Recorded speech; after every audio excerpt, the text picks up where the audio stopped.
చరిత్ర మొత్తం ఆలోచనలన్నీ ఎవరి భావాలని చెబుతూ ఉన్నాం. ఈ భారతదేశాన్ని 75 ఏళ్లుగా పరిపాలిస్తున్న వారి భావాలే మనం బోధిస్తూ ఉన్నాం. వారి భావాలే సమాజంలో విస్తరింపజేస్తున్నాం. అంటే భారతదేశంలో భూస్వామ్య భావజాలం, భారతదేశంలో పెట్టుబడిదారి భావజాలం, భారతదేశంలో బ్రాహ్మణీయ భావజాలాన్ని మన పాఠ్య పుస్తకాల ద్వారా బోధిస్తూ ఉన్నాం. అట్లా బోధించడం మూలంగా రెండు సంస్కృతుల మధ్యన వైరుధ్యం ఏర్పడుతూ ఉన్నది. ఒకటి ప్రజా సంస్కృతి, మరొకటి పాలకుల సంస్కృతి. ఒకటి ప్రజా సంస్కృతి, మరొకటి దోపిడీదారుల సంస్కృతి. ఒకటి ప్రజా సంస్కృతి, మరొకటి భూస్వాముల సంస్కృతి.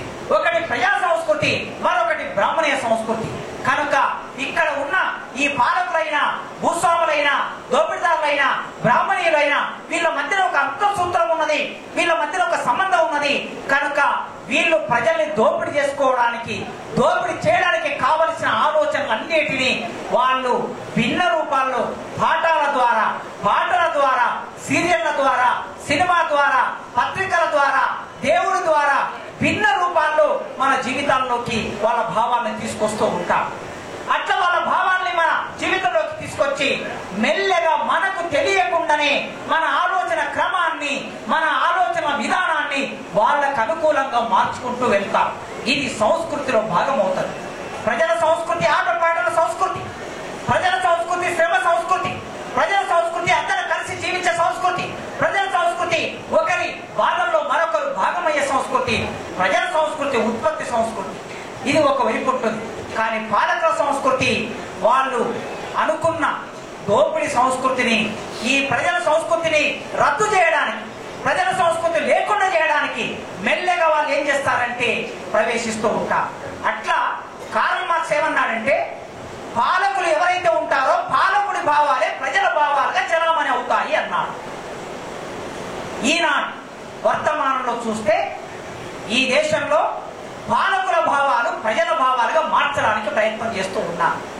రెండు భావాల మధ్యన ఘర్షణ జరుగుతున్నది.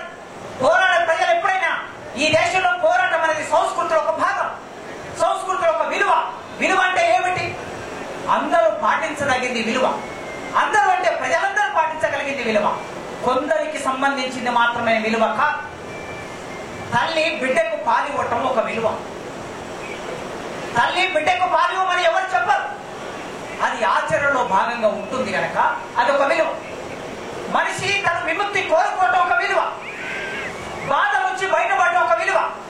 స్త్రీ పురుషాధిపత్యం నుంచి స్వేచ్ఛ కావాలని కోరుకోవటం ఒక విలువ. ఆ విలువను ఎవరు చెప్పరు. సహజంగా ఆలోచనలో ఉంటుంది. నక్సలైటు విప్లవాన్ని కోరుకోవటం ఒక విలువ. విప్లవకారులు సమాజాన్ని మార్చాలనుకోవడం ఒక విలువ. ఇవన్నీ విలువలుగా ఈ భారతదేశంలో ప్రోధి అవుతున్నాయి. ఇది సమాజంలో ఉంటున్నాయి. కానీ ఈ విలువల్ని ధ్వంసం చేయడానికి దేవుడు ఒక విలువ. అది వాళ్ళకి.